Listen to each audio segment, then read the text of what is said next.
Alright, so part two. Next up, obviously, is to get this thing rolling. So, I looked it up.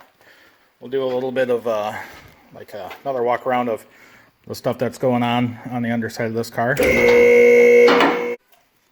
Alright, so I got the car up. And by the way, guys, I'm in no means a professional. I do not do this restoration stuff as a living. This is just basically a hobby. Something I like to do. I like to get these things running. Kind of pretty them up a little bit and save them. Kind of like this and this 69 Roadrunner I have, where my heart and my brain get disconnected, and I end up purchasing stuff like that. But anyway, here's the bottom side of this Camaro. You know, it's in pretty good shape. Like I said, this car was all orange. It was definitely an annoying orange of a car. So I decided that, you know, this is too much. So I went ahead and undercoated, just spray undercoated the whole underside of the car to kind of clean it up. At least make it all black. But this is the 12 bolt that I put inside the car. This car actually does have cowl tracks. So I've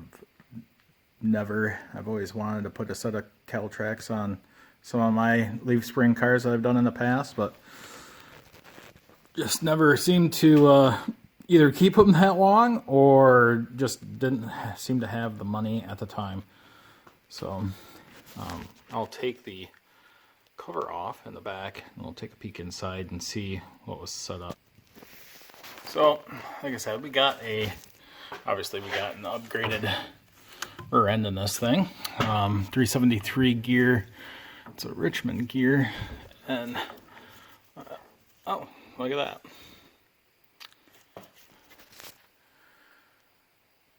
So we got the truck 12 bolt 33 spline. It looks pretty fresh, you know. The mark on it isn't too bad.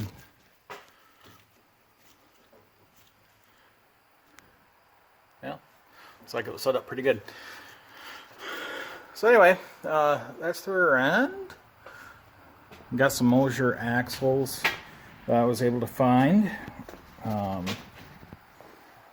And then also, like I said, when you put those particular kind of ends on them, you have to enlarge the center hole on this thing.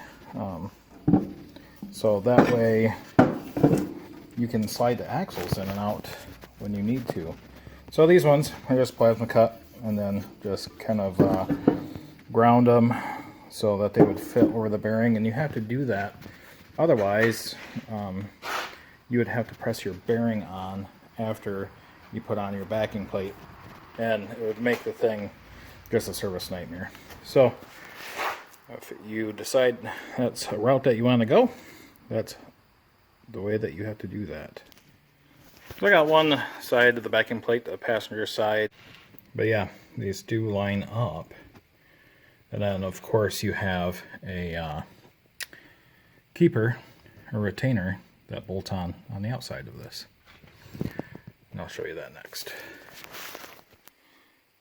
So something else I ran into is on the back side of these backing plates, these bolts, they won't go straight in. If you're trying to feed the head in through the back side and have the stud sticking through into the drum, towards the drum, they won't go all the way through. These are 3/8 16 pitch grade 8 fasteners, and they're 1.5 inches long, and I was having a problem with getting them to seat all the way in, and it would actually, you could beat them in, but it would also kind of put the bolt at an angle, and so you couldn't get the backing plate on.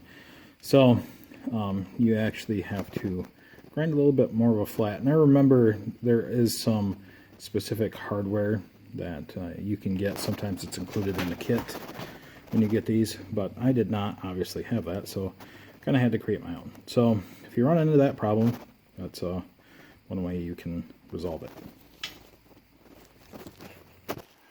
Alright, so we got this side zipped on. You can see how much extra is left over. I tried a 1-inch, but that bolt just didn't seem like it was long enough. You could use nylocks. I used a lock washer on the back side of this, but it seems to be plenty of clearance.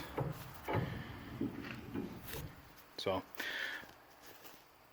we'll move on to the driver's side.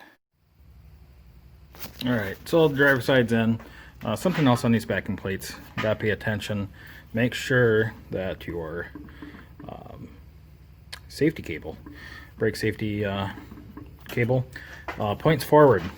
Don't put these things on and then have to take them all back apart again because you forgot that this thing is supposed to point forward.